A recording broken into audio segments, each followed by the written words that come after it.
Hello everyone, मेरी हिंदी कहानियाँ में आप लोगों का स्वागत है। आज की कहानी है शराबी पति ने बेटी के साथ क्या किया जो पत्नी ने घर छोड़ दिया। कहानी अगर पसंद आए तो वीडियो को लाइक, सब्सक्राइब, कमेंट जरूर करना। चलिए कहानी शुरू करते हैं।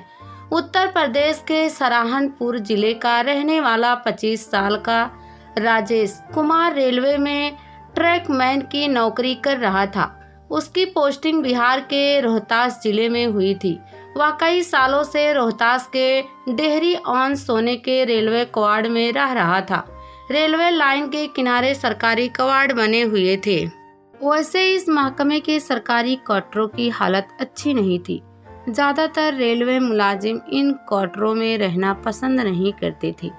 इसकी वजह यह थी कि सरकारी क्वार्टर होने के चलते इनके रखरखाव और मरम्मत ठीक से नहीं हो पाई थी, जिससे कुछ को छोड़कर ज़्यादा क्वार्टर जर्ज हो चुके थे। इसलिए लोगों को रहने में काफ़ी दिक्कतों का सामना करना पड़ता था।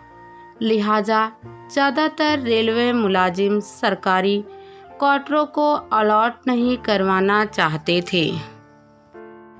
दूसरी वजह यह भी थी कि रेलवे स्टेशन शहर से थोड़ा दूर था, लेकिन राजेश कुंवारा था और उसे घर के लिए पैसे भी बचाने थे। इसलिए उसके लिए रेलवे क्वार्टर में ही रहना ठीक था।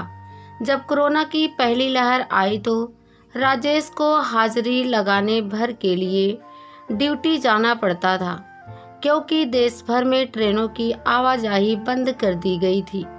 उस दिन रात के तकरीबन 9 बजे राजेश क्वार्ट से खाना खाकर आदतन चहलकदमी करने निकला था। वह जैसे ही घर से बाहर निकला, घर के पिछवाड़े में एक औरत उसके कमरे की दीवार के पास बदहवास हालत में पड़ी हुई थी। राजेश उसे देखकर हैरान हुआ। दूर से आ रही लैंप पोस्ट की रोशनी में भी वह साफ देख पा रहा था। उसकी साड़ी और पेटीकोट घुटने से ऊपर तक चढ़े हुए थे।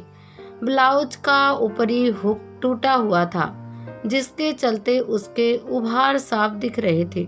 उसकी साड़ी जगह जगह से फटी हुई थी। उसके पैर लहूलुहान दिख रहे थे। देखने में वह भले घर की लग रही थी। राजेश को ऐसा महसूस हुआ कि उस औरत के साथ कुछ ना कुछ गलत जरूर हुआ है। राजेश को समझ में नहीं आ रहा था कि वह क्या करे। उसे हिम्मत नहीं हो रही थी कि उससे कुछ पूछे। फिर भी वह इंसानियत के नाते उस औरत के नजदीक गया और पूछा, तुम कौन हो? यहाँ क्या कर रही हो? वह औरत सिसक रही थी। उसने अपने आंचल से आंखों के कोनों को साफ किया।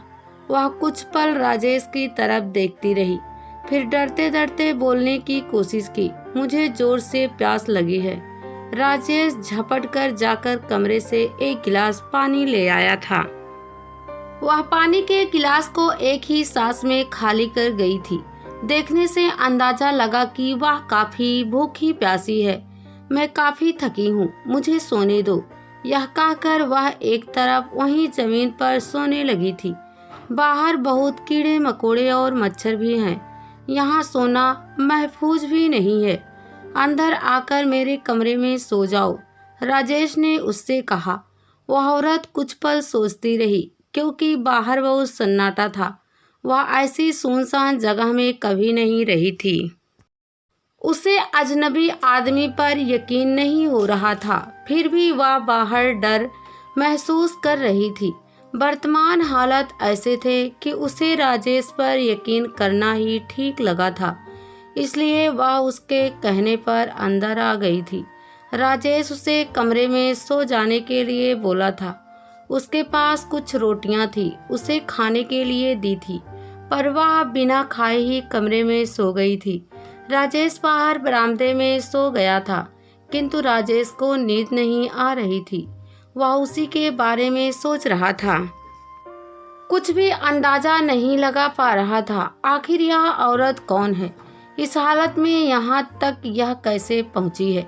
इसी उधेड़ बुन में उसे कब नींद लग गई पता भी नहीं चला था। राजेश की सुबह जल्दी ही नींद खुल गई थी। कुछ देर बाद वह औरत भी जाग गई थी।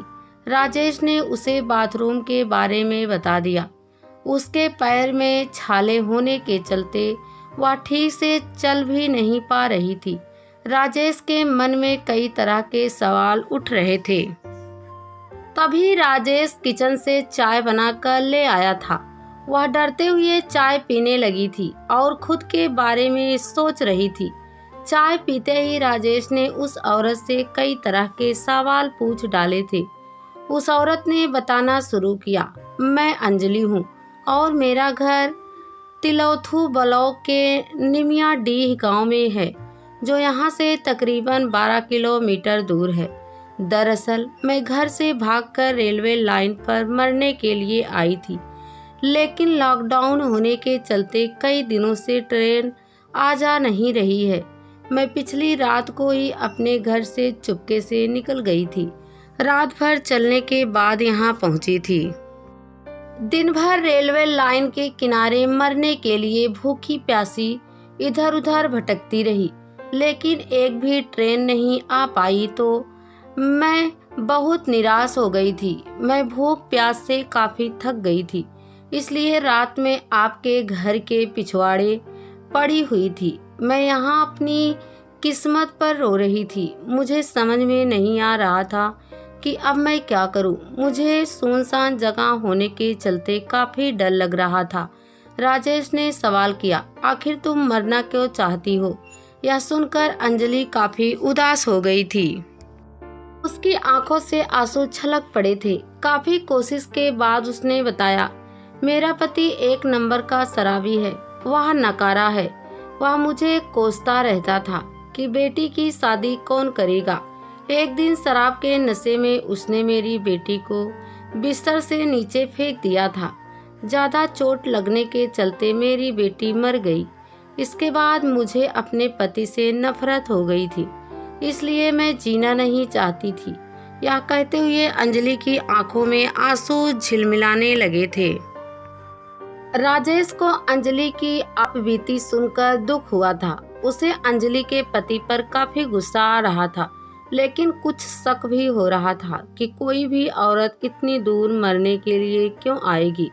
राजेश ने चाय के खाली प्याले को टेबल पर रखते हुए अंजलि को समझाया, अब तुम नहा धो लो, अभी लॉकडाउन है, तुम कहीं जा भी नहीं सकती हो।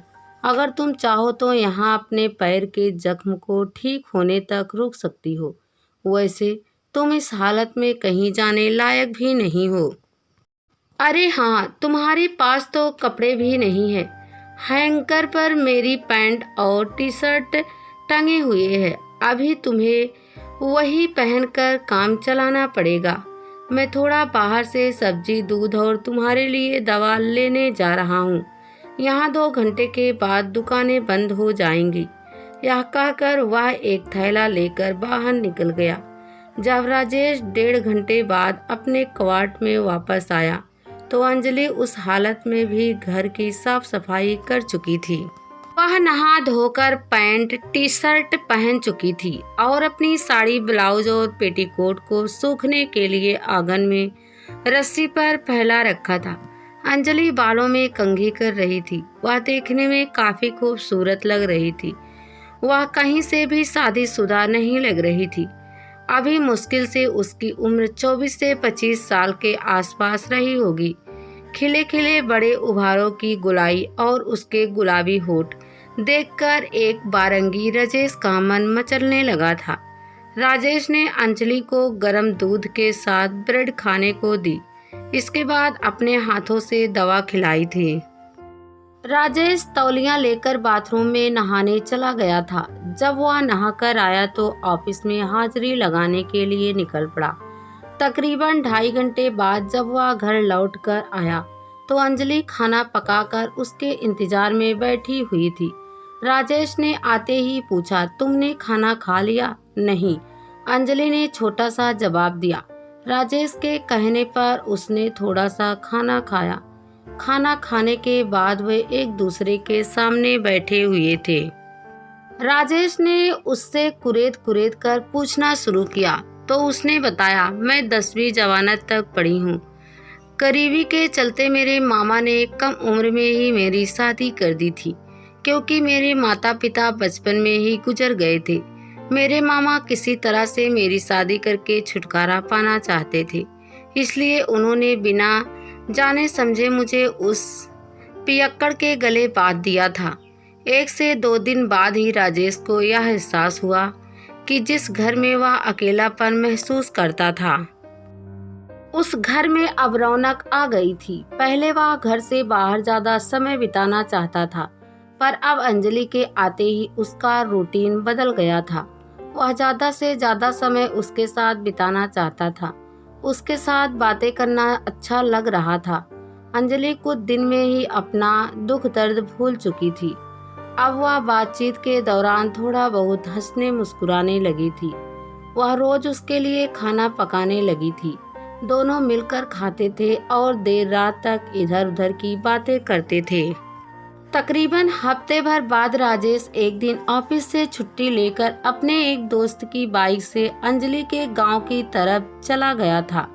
वहां उसने एक पान बेचने वाले से पूछा, भैया यहाँ कोरोना वायरस से कितने लोगों की मौत हुई होगी?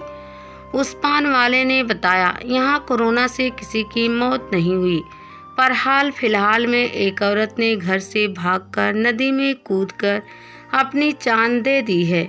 उसकी लाश अभी तक नहीं मिल पाई है। वह लोग कैसे जाने कि वह औरत नदी में कूद गई है? राजेश ने पान वाले से सवाल किया। उस औरत की चप्पल नदी के किनारे पड़ी मिली थी। अब उस औरत का श्राद्ध किया जा रहा है। उसका पति शराबी होने के साथ साथ नालायक भी है। वह बिना शराब पिए रह ही नहीं पाता है। बेचारी उस औरत को मुक्ति मिल गई। पान बेचने वाले ने राजेश को बताया। राजेश भरे मन से वापस लौट आया। वह इस उधेड़ बुन में था कि अंजलि को यह सब बात बताए कि नहीं बताए, लेकिन वह अंजलि से सच्चाई को छिपाना नहीं चाहता था। इसलिए उसने बताया, आज मैं तुम्हारे गांव में गया था। तुम उन लोगों की नज़रों में मर चुकी हो, इसलिए तुम्हारे परिवार के द्वारा तुम्हारा श्राद्ध भी किया जा रहा था। यह सुनकर अंजलि निराश हुई। धीरे धीरे अनलॉक की प्रक्रिया शुरू हो गई थी। दुकानें वगैरह ज़्यादा समय के लिए खुलने लगी थी, इसलिए राजेश अंजलि के लिए पहनने के लिए कुछ नई साड़ी खरीद लाया था। अब तक राजेश को अंजलि से लगाव हो चुका था। राजेश की नई नई नौकरी लगी थी, इसलिए शादी के लिए उसके घर पर लड़की वाले आ रहे थे। उसके माता पिता जल्द ही शादी करना चाहते थे, लेकिन लॉकडाउन के चलते ऐसा नहीं हो पा रहा था। अंजलि के आने के बाद राजेश की इच्छा बदलने लगी थी। अंजलि भी चाहती थी कि जब वह मर नहीं सकी तो वो राजेश के लिए ही जिएगी, क्योंकि उसी के चलते उसे नई जिंदगी मिली थी। वह मन ही मन राजेश को चाहने लगी थी। उस रात मूसलाधार बारिश होने लगी थी। राजेश बरामदे में सो रहा था, लेकिन तेज बारिश के झोंके के चलते बरामदे का बिस्तर गीला हो गया था। अंजलि के कहने पर राजेश उसके साथ बिस्तर पर सो गया था।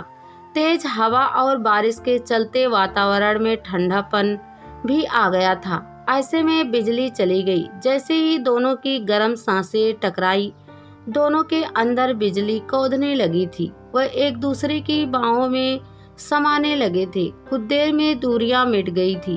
अब वह दोनों एक दूसरे की बाहों में पकड़कर भविष्य के नए सपने बुन रहे थे।